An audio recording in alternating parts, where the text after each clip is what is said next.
Wakilnya siapa namanya, Dek? Perwakilannya siapa?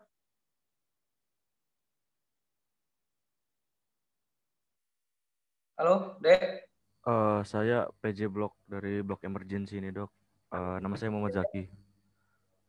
Muhammad Zaki. Muhammad Zaki ya? Ya, Oke. Dok. Baik.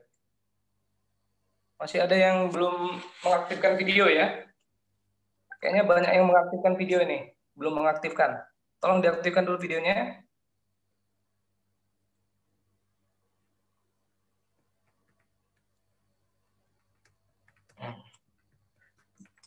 Ya, berapa orang lagi? Muhammad Zaki? Sekitar 30-an lagi, Dok. Oke.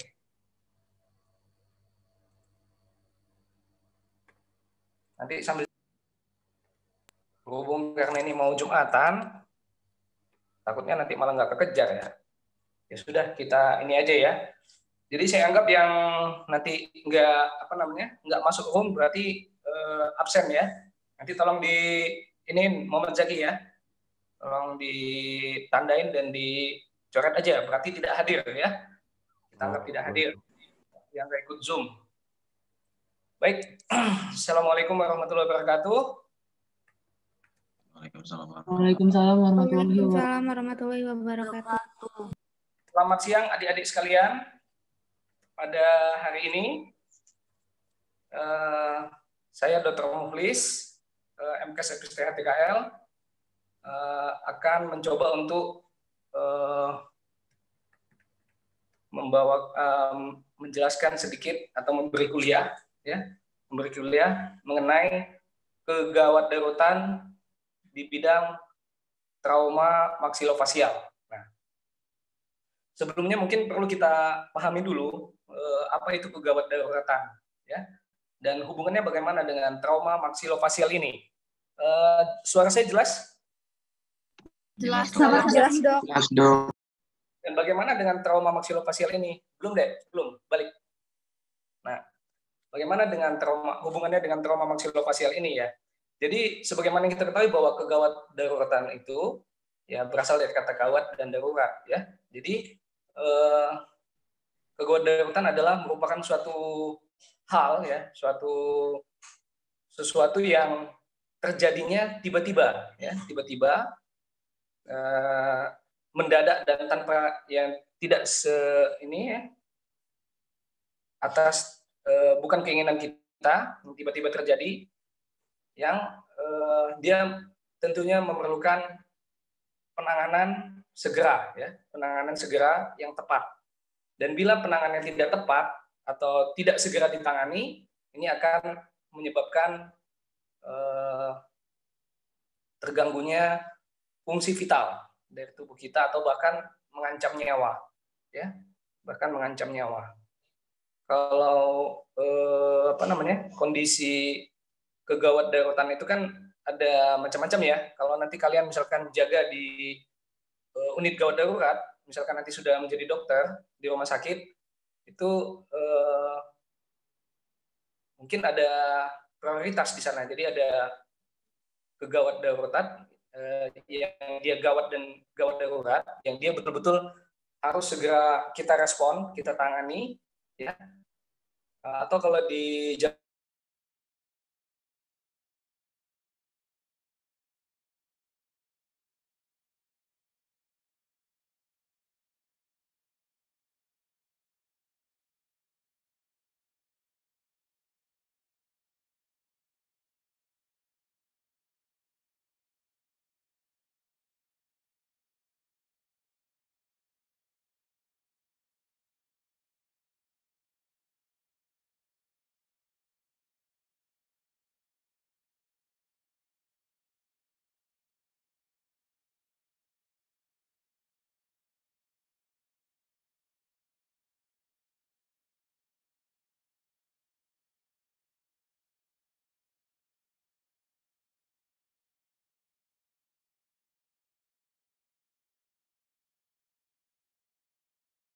halo.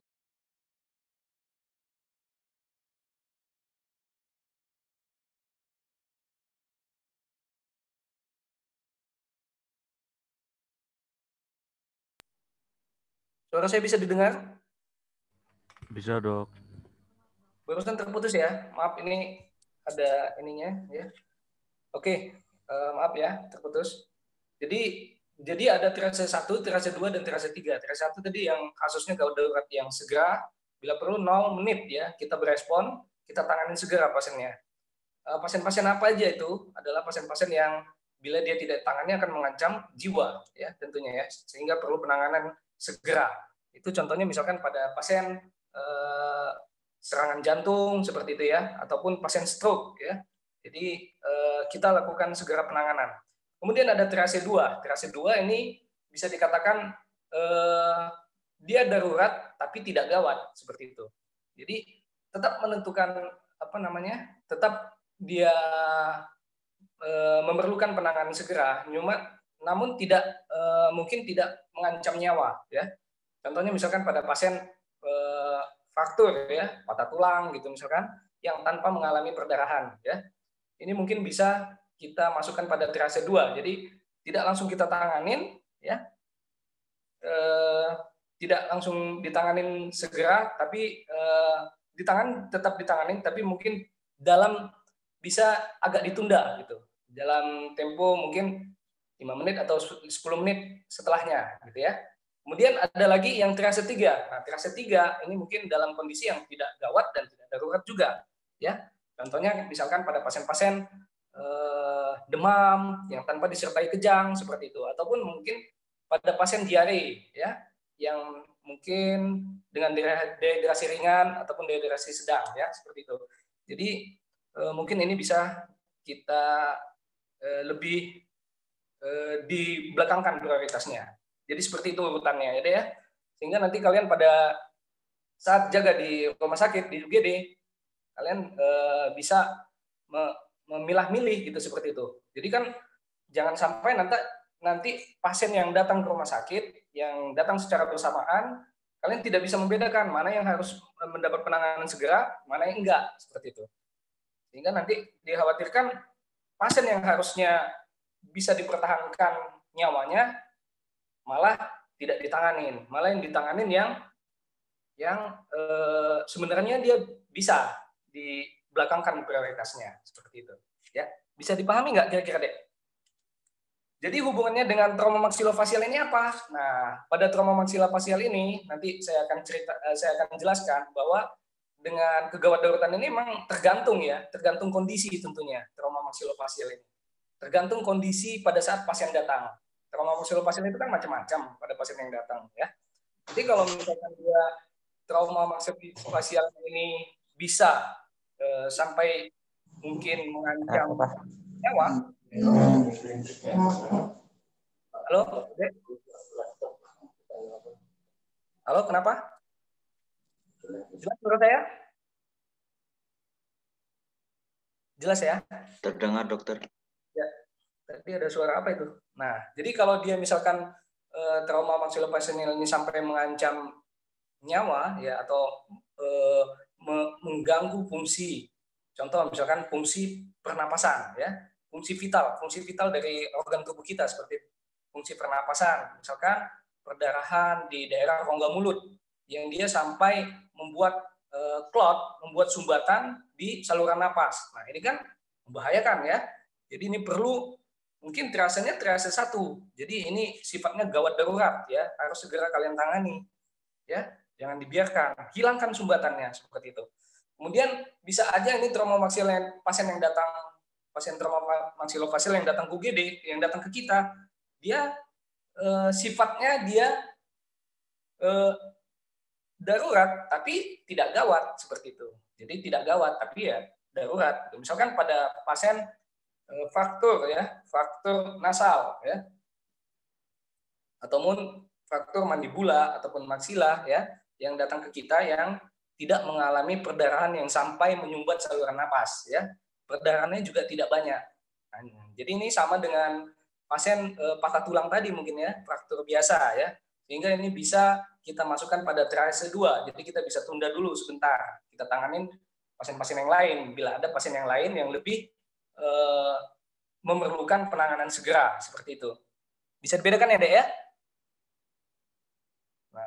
Namun kalau perdarahannya misalkan sampai perdarahan dari trauma maksilofasial ini, pertama tadi mengganggu jalan nafas. Yang kedua, perdarahannya banyak sampai misalkan mengalami shock hipovolemik. Nah, ini kan mengganggu fungsi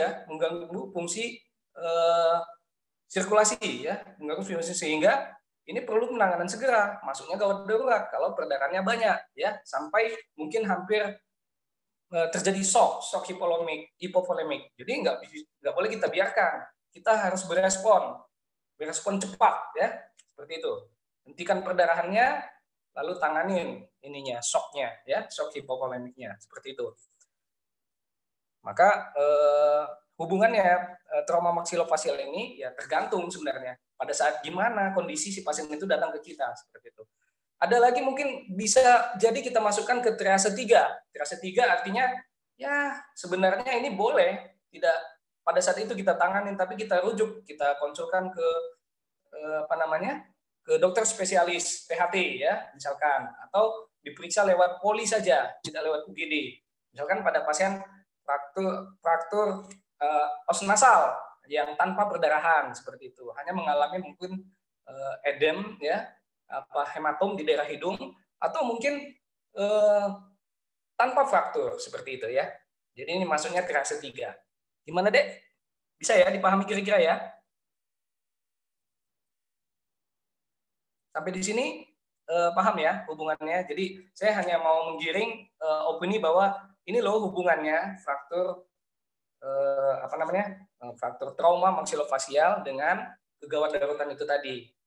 Jadi tergantung kondisi si pasien yang mengalami trauma maksilofasial itu. Bisa dijadikan gawat darurat, ya gawat atau darurat tergantung kondisinya ya, tergantung kondisinya. Baik, baru kita langsung masuk saja ke topik trauma maksilofasial. Bicara trauma maksilofasial ini sebenarnya banyak ya macam-macamnya. Namun di sini saya coba meringkas ya, mungkin kita tidak bicarakan semua. Ya, slide. Nah, sebagai pendahuluan dikatakan di sini bahwa trauma maksilofasial adalah trauma yang menyebabkan cedera pada jaringan lunak serta jaringan keras di daerah wajah, mulut, dan dentoalveolar. Nah, kita membayangkan maksilofasial berarti ya traumanya di daerah maksilofasial ya. Tentunya kita langsung berpikir secara anatomis ya. Maksilofasial itu apa aja? Slide.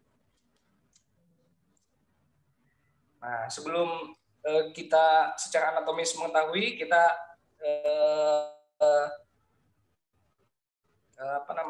kita cari tahu dulu etiologinya ini karena apa aja ya biasanya. Nah, yang terbanyak dikatakan di sini terjadinya itu yang terutama adalah kecelakaan lalu lintas ya, penyebab utamanya.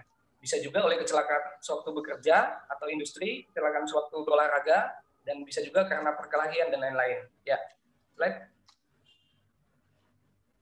Nah, ini ya anatominya ya, tadi saya bilang ya. Jadi kita sebelum mengetahui ya tentunya kita harus paham dan hafal dulu anatominya ya, anatomi dari maksilofasial. Nah, secara umum ya, secara garis besar dibagi 3 ya, ada 3 bagian. Di sepertiga atas wajah, kemudian sepertiga tengah, dan sepertiga bawah. Sepertiga atas wajah ya, sepertiga atas wajah itu ada tulang frontalis, regio supraorbita, orbita, dan sinus frontalis. Sepertiga tengah ada maksila, zygomaticus lacrimal. Jadi dilihat Dedek ya, sambil dilihat gambarnya, nasal, palatinus, nasal kongka inferior, dan tulang vomer. Sepertiga bawah, mandibula.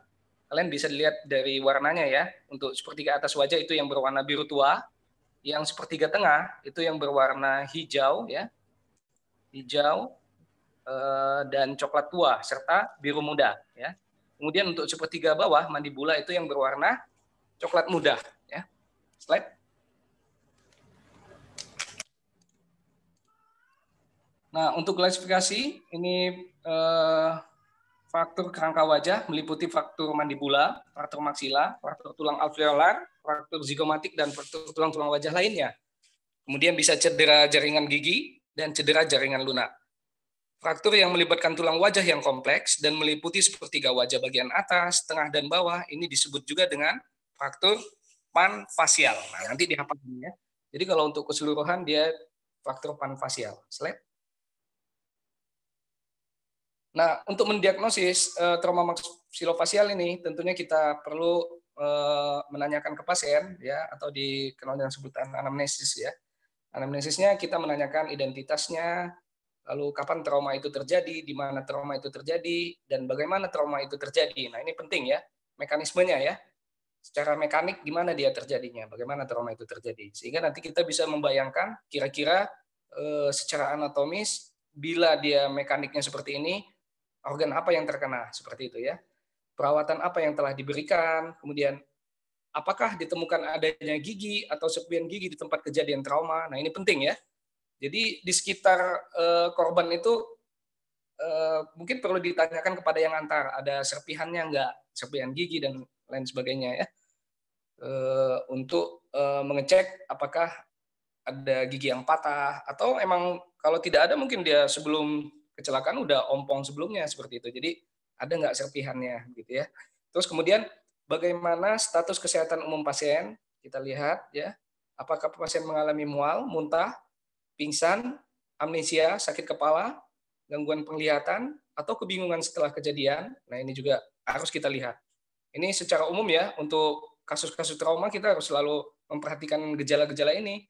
Ini berkaitan dengan mungkin fungsi kesadaran ya, fungsi kesadaran. Jangan-jangan dia ada apa namanya trauma kepala juga gitu ya. Pada pasien yang mungkin pingsan ya, atau gangguan kesadaran seperti sopor, somnolen seperti itu ya. Kemudian apakah ada gangguan oklusi? Nah, ini juga ditanyakan gangguan oklusi seperti penyumbatan, ada sesak atau gimana ya. Nah, oke, lanjut. Pemeriksaan fisik ini baru dapat dilakukan setelah pasien dalam kondisi stabil, ya, perdarahan dan jalan pernapasan telah ditangani. Nah, seperti itu ya. Jadi pada kasus gawat darurat itu yang paling diutamakan itu ya ini respon ya, penanganan langsung, anamnesis sambil jalan gitu ya. Bukan berarti anamnesis dulu juga, maksudnya pasien datang misalkan, lalu kita bawa ke ruangan kita ajak ngobrol, enggak gitu juga sih. Penanganan langsung ya, penanganan langsung baru sambil jalan kita lakukan anamnesis seperti itu ya. Lalu pemeriksaan, nah untuk pemeriksaan fisik setelah apa namanya kondisinya stabil ya, bila ada perdarahan kita udah bisa menghentikan perdarahan, bila ada sumbatan jalan napas kita udah bisa mengatasinya, baru kita lakukan pemeriksaan fisik ya. Nah, diawali dari pemeriksaan kepala. Pemeriksaan kepala ini meliputi seluruh kerangka kraniomaksilofasial dan jaringan lunak di sekitarnya. Kita cari ada nggak laserasi jaringan lunak di sekitar kepala ya. Kita palpasi bimanual untuk memeriksa adanya step atau diskontinuitas ya, ada fraktur ya, kemudian ada pergeseran ataupun hilangnya tonjolan pada tulang wajah. Nah, itu kita cek ya. Kita cek dengan cara palpasi bimanual ya. Kita runut satu persatu ya. Kira-kira ada nggak diskontinuitas pergeseran ya. Baik, lanjut. Lalu pemeriksaan wajah bagian tengah. Nah, untuk wajah bagian tengah ini tadi ya kebayang ya anatominya ya. Bagian atas tadi apa, bagian tengah tadi. Nah, ini dimulai dengan memperkirakan adanya mobilitas dari maksila sebagai struktur maksila itu sendiri dan hubungannya dengan zigoma atau tulang nasal. Nah, nanti saya jelaskan bagaimana caranya. Nah, selanjutnya untuk apa namanya wajah bagian tengah ini itu sering dikenal dengan sebutan fraktur Lefort ya, bila terjadi fraktur atau trauma di daerah situ.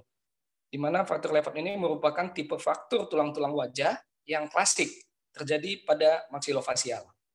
Nah, fraktur Lefort ini diambil dari nama seorang ahli bedah Perancis, Rennes Lefort, 1869-1951.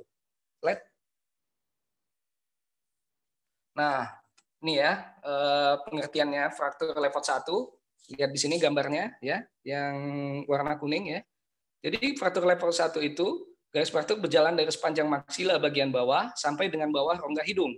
disebut juga dengan fraktur Guerin ya, nama lainnya. Jadi dihafalkan. Fraktur level 1 itu sama dengan fraktur Guerin.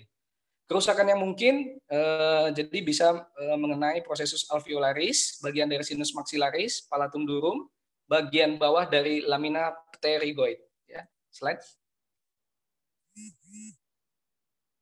Slide. Ya. Fraktur level 2. Nah, untuk fraktur level 2, bayangkan gambarnya ini seperti piramid ya, sehingga disebut juga fraktur piramid, di mana garis fraktur ini melalui tulang hidung dan diteruskan ke tulang lacrimalis, dasar orbita, pinggir infraorbita, dan menyeberang ke bagian atas dari sinus maxillaris ke arah lamina pterygoid sampai ke fossa pterygopalatin. Slide.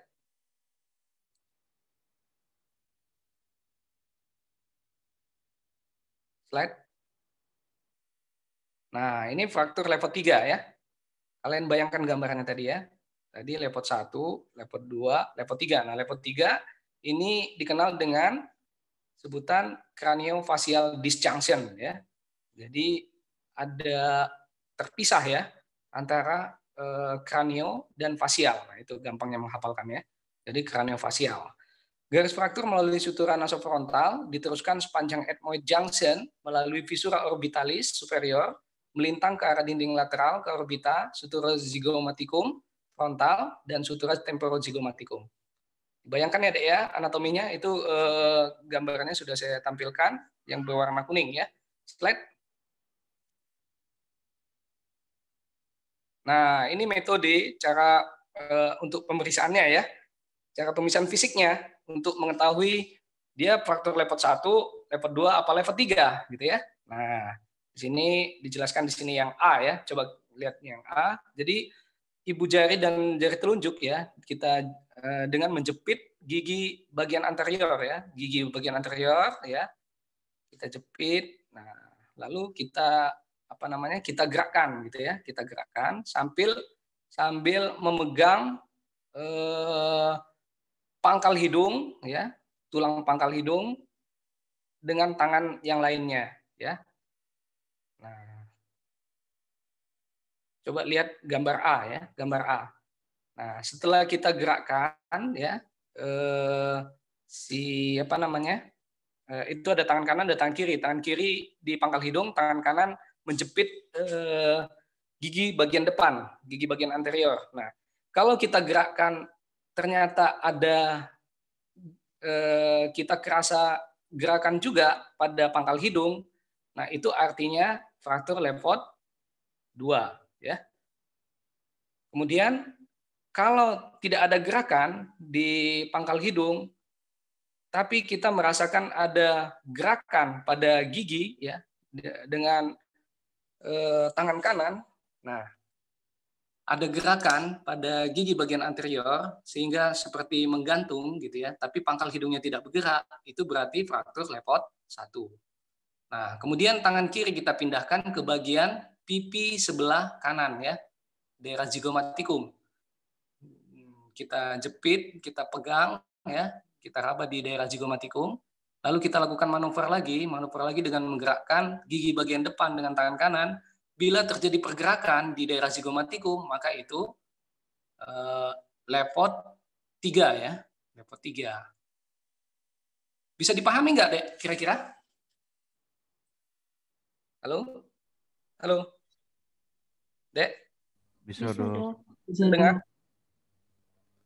Kira-kira kebayang ya, melihat gambar ini kebayang ya. Jadi dengan cara pemeriksaan sederhana ini kita bisa membedakan. Nanti kalian kalau jaga di UGD, kalian bisa membedakan nanti. Oh, ini fraktur level 1, ini level 2, level 3. Jadi kebayang dengan gambar anatomi tadi ya. Kalau yang level 1, apa tuh yang fraktur di daerah mana? Nah, sehingga tampilan pemeriksaan fisiknya seperti ini. Kalau level 2 gimana? Level 3 gimana? Jadi nanti diharapkan di UGD nanti kalian ya pintar-pintar lah ya, bisa ini level 1, level 2 kalian melakukan pemeriksaan seperti ini ya.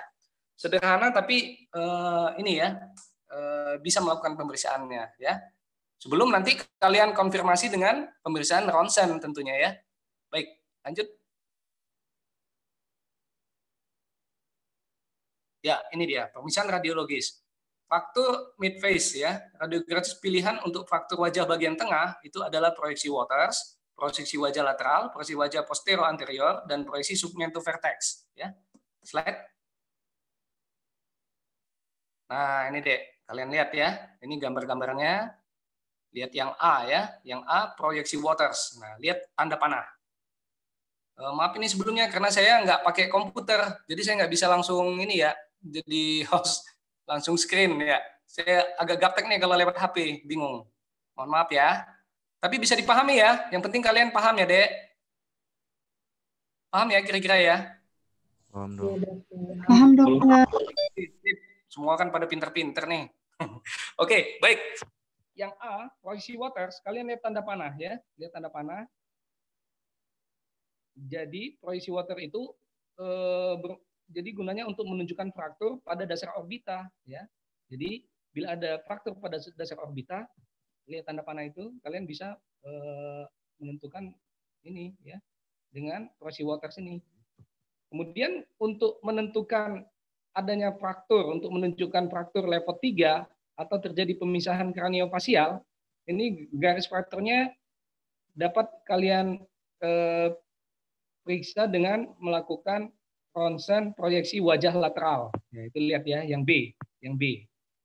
Kemudian untuk menunjukkan fraktur arcus zygomatikus dapat kalian lakukan ronsen proyeksi submental vertex ya, itu.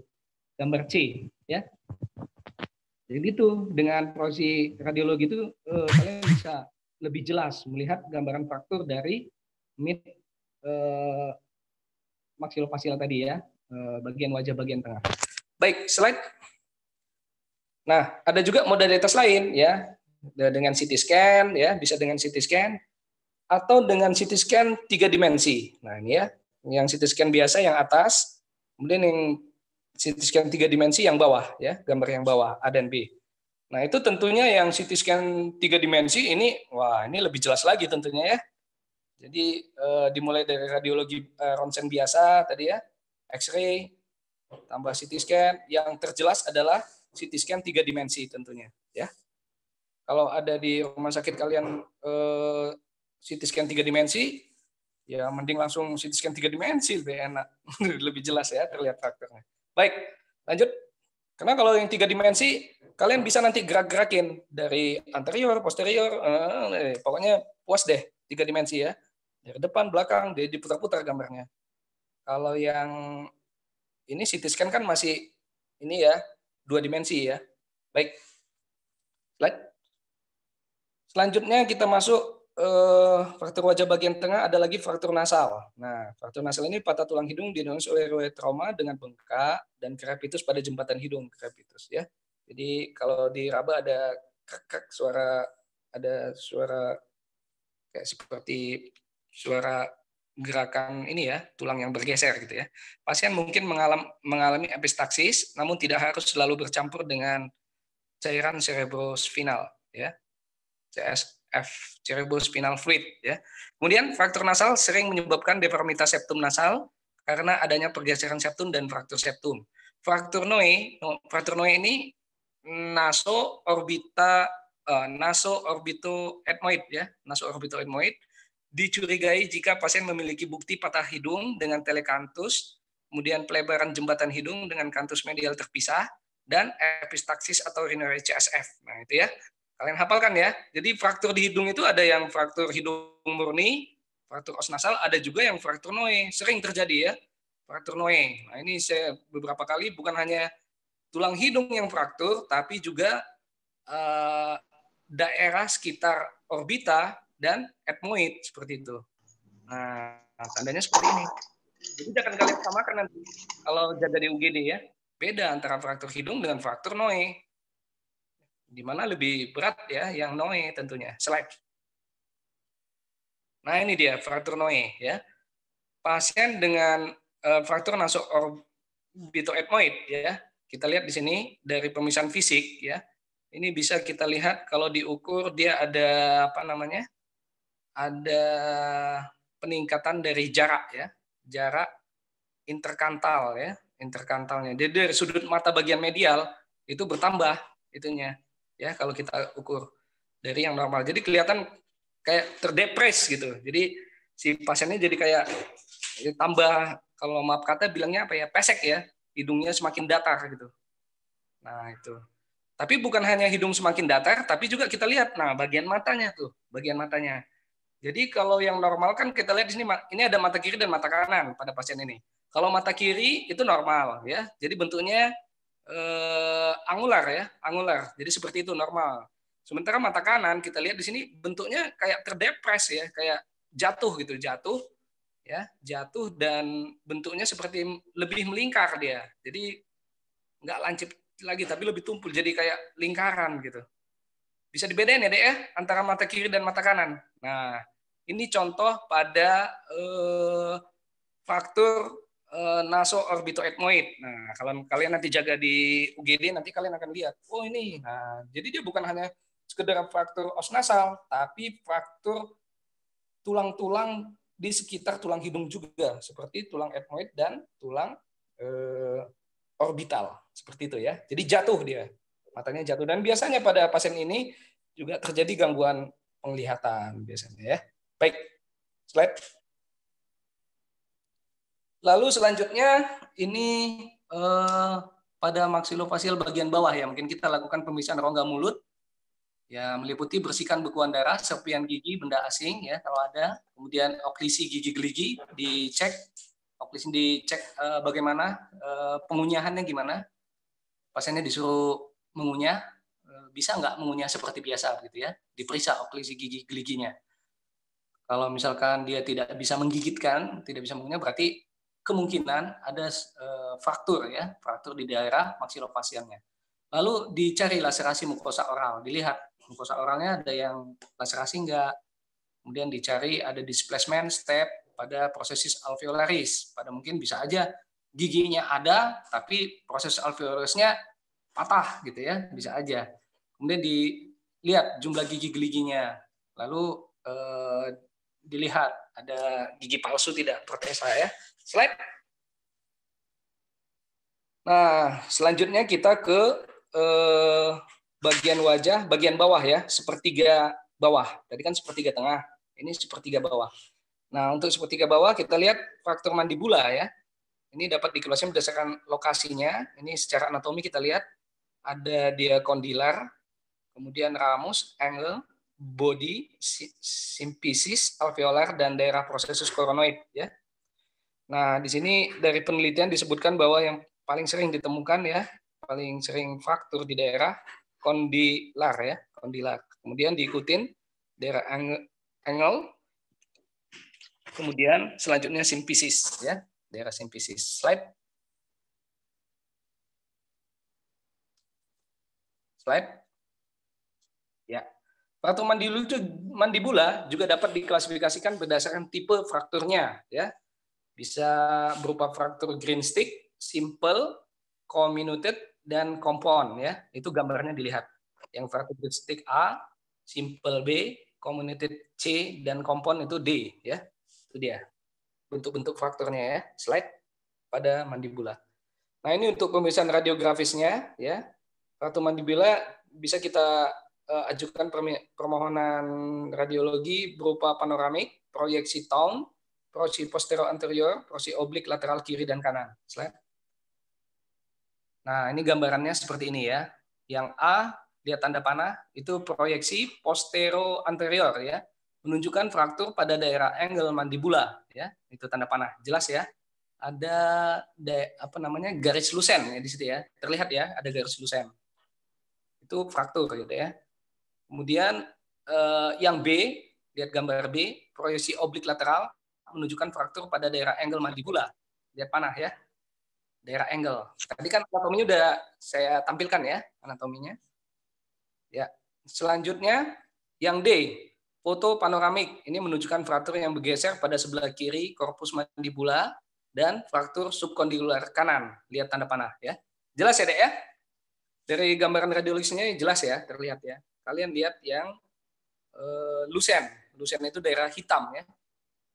Ada diskontinuitas daripada tulang yang harusnya dia putih semua tapi ada garis hitam. Nah, itu tanda fraktur ya. Slide. Nah, masuklah kita pada perawatan untuk trauma maksilofacial ini. Perawatan gawat darurat ya sama seperti perawatan gawat darurat yang lainnya ya tentunya ya. Sesuai dengan prosedur ABCD ya. airway, breathing, circulating, dan disability. Ya. Prinsip utama perawatan gawat darurat sama ya seperti yang lainnya adalah untuk menyelamatkan hidup dan memberikan kenyamanan yang layak bagi pasien. Secara berurutan, premis survei dalam perawatan gawat darurat disingkat dengan ABCD. Ya. Slide. Airway menjaga kelancaran jalan nafas dengan cara membersihkan bekuan darah, fragmen tulang dan gigi ataupun benda asing yang ada di rongga mulut. Kemudian lakukan chin lift, head tilt, dan jaw thrust. Nih, udah tahu ya? Udah tahu semua ya? Apa itu chin lift, head tilt, jaw thrust ya? Jadi dengan apa? Menarik dagu, lalu apa namanya? Mendorong rahang ya gitu ya. Udah lewat ya anestesi udah sering gitu ya. Kemudian pasien dengan GCS di bawah 8, nah ini jangan lupa membutuhkan airway definitif intubasi ya, karena kesadarannya tentunya kalau di bawah 8 udah apa nih kesadarannya? Bisa dikatakan cedera kepala berat ya. Jadi udah sopor ini pasiennya. Jadi diperlukan intubasi. Jadi airway definitif. Kemudian dalam keadaan kecurigaan fraktur servikal, ini ingat ya. Jadi bila kita curiga ada fraktur servikal, harus dipakaikan alat imobilisasi berupa collar neck. Jadi langsung pasang collar neck. Karena kita ini kan trauma maksilofasial. Nah, jadi kan di daerah kepala tuh, daerah kepala wajah ya. Jadi biasanya bersamaan juga dengan fraktur di daerah servikal. Jadi hati-hati ya. Selalu jangan lupa pasang collar neck. Ya. Slide. Nah, selanjutnya breathing dan ventilasi. Ventilasi yang baik meliputi fungsi ya yang baik dari paru, dinding dada, dan diafragma. Pertama, periksa bentuk dan gerak daerah toraks kiri dan kanan, auskultasi untuk memastikan masuknya udara ke dalam paru-paru, lalu dengarkan bunyi nafas, gimana ada yang abnormal nggak ya, dicari. Kemudian lakukan perkusi, dilakukan untuk menilai adanya udara atau darah dalam rongga pleura ya.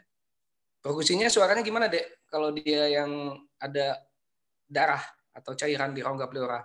Tentunya beda ya dengan udara. Jadi udara lebih apa dia? Lebih kalau dia cairan lebih nyaring ya dia ini.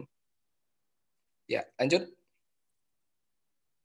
Kemudian sirkulasi dan kontrol perdarahan. Nah, ini temukan dan hentikan sumber perdarahan.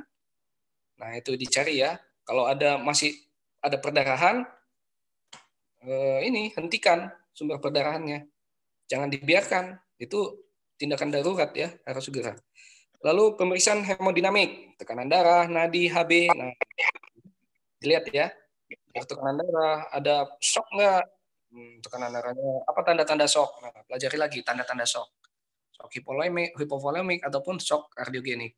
Jika terdapat tanda-tanda hipovolemik shock, segera lakukan resusitasi cairan dan persiapan transfusi. Slide.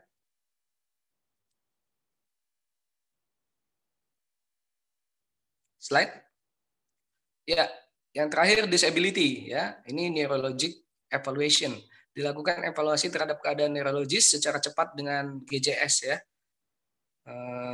Ini penurunan oksigen dapat disebabkan penurunan oksigenasi atau penurunan perfusi ke otak yang disebabkan trauma langsung pada otak. Penurunan kesadaran ini menuntut dilakukan dari evaluasi terhadap keadaan oksigenasi, ventilasi, dan perfusi. Bila perlu ya konsul ke ahli bedah saraf ya. Jadi ini kita biasa dengan GCS ya untuk penilaiannya. Slide. Nah ini dia Glasgow Coma Scale ya.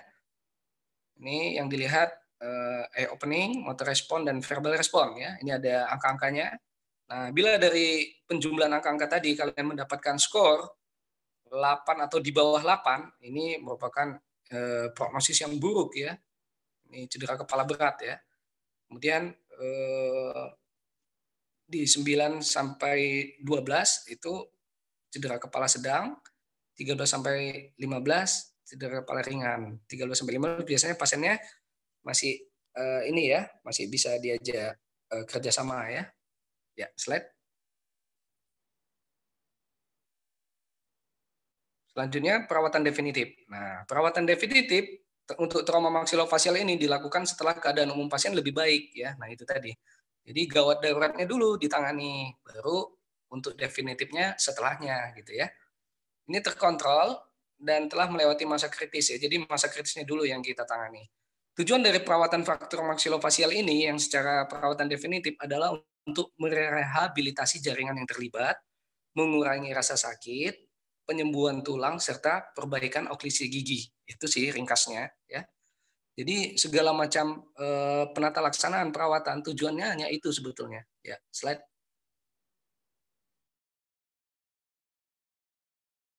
Nah ini dia.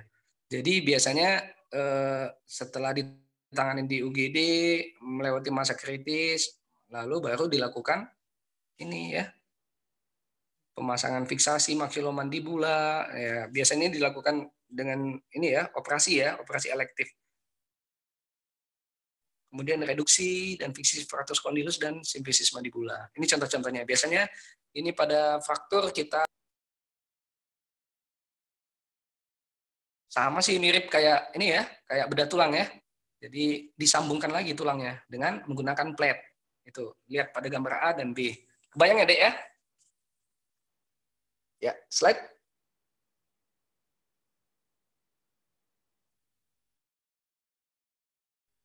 Slide. Ya. Ada pertanyaan, Dek, kira-kira?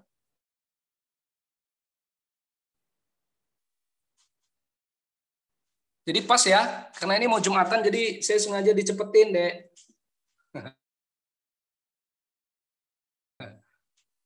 Yang lain mau pada Jumatan juga kan ya?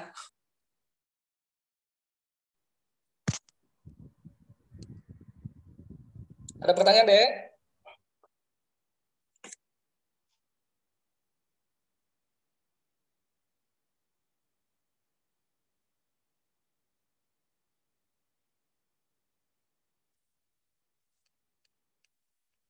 Halo?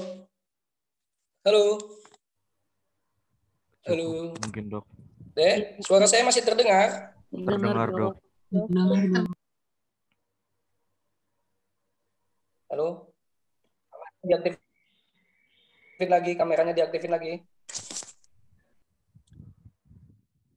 Dek, Muhammad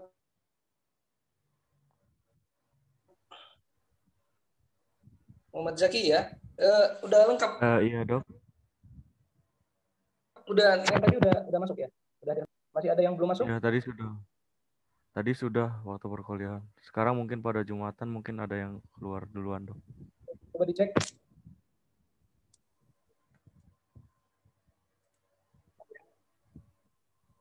Duluan.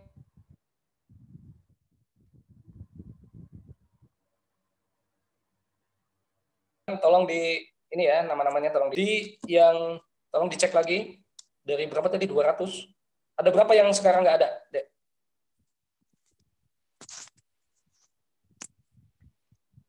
Ada berapa orang, Dek? Tadi sih sekitar 20-an dok.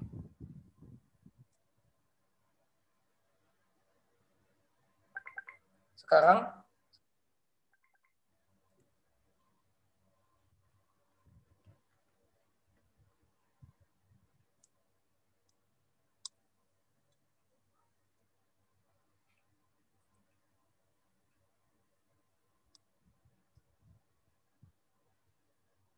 Sekarang sekitar 40-an lagi. Oke, Dek, tolong nama-nama yang tidak apa namanya